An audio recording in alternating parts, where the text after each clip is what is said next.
Hello दोस्तों, कैसे हैं आप सब। उम्मीद करता हूँ आप सब अच्छे होंगे, स्वस्थ होंगे, मस्त होंगे। कहानी की दुनिया मोरल स्टोरी में आप सबका बहुत बहुत स्वागत है। दोस्तों, आज आपके लिए बहुत ही अच्छी ज्ञानवर्धक कहानी हम लेकर आए हैं, बकरियों की कहानी। तो आइए सुनते हैं दोस्तों आज की कहानी। चैनल को जरूर सब्सक्राइब कर लें दोस्तों। आइए सुनते हैं कहानी। एक गांव था।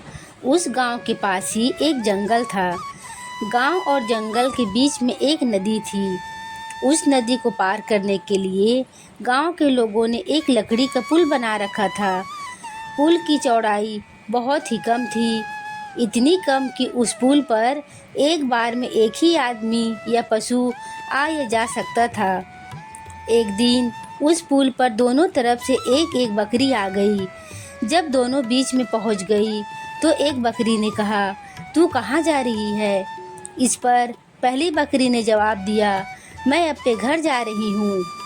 दूसरी बकरी ने कहा कि मुझे भूख लगी है, इसलिए मैं पहले पुल पार करूँगी, तू बाद में चली जाना। पहली बोली, नहीं, पहले मुझे जाने दे, तू बाद में चली जाना। इस पर गुस्से से दूसरी ने कहा, नहीं नहीं, मैं पहले जाऊंगी। अब फिर से पहली बोली, वाह, मैं बाद में क्यों जाऊं, मैं तो पहले ही जाऊंगी। इसके बाद क्या था, वे दोनों पुल पर ही लड़ने लगी। लड़ते लड़ते दोनों ही नदी में गिर गई और उसके बाद मर गई। कुछ दिनों के बाद फिर से उसी पुल पर दोनों तरफ से एक एक बकरी चलती हुई आई और पुल के बीच में आकर रुक गई। दोनों एक दूसरे से कहने लगी, पुल की चौड़ाई बहुत ही कम है, अतः दोनों एक साथ तो नहीं पुल पार कर सकते। इसके साथ ही अगर घूम कर वापस जाना चाहे तो वह भी नहीं हो पाएगा। समस्या अब कैसे सुलझाएं? थोड़ी देर के बाद उनमें से एक बोली, आपसी सहयोग से बड़ी बड़ी समस्याएं हल हो जाती है।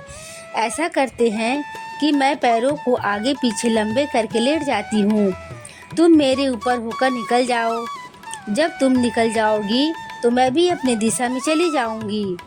कहो तो पहले मैं लेट जाऊं और तुम मेरे ऊपर से निकल जाना। दूसरी बकरी ने कहा। इसके बाद एक बकरी लेट गई और दूसरी उसके ऊपर से धीरे धीरे पैर रखती हुई आगे चली गई। उसके चले जाने के बाद दूसरी बकरी भी उठकर चली गई। इस प्रकार आपसी सहयोग से दोनों का काम निकल गया। इसलिए तो कहा गया है कि जहाँ सुमति तहाँ संपत्ति, जाना जहाँ कुमति तहाँ विपत्ति निदाना।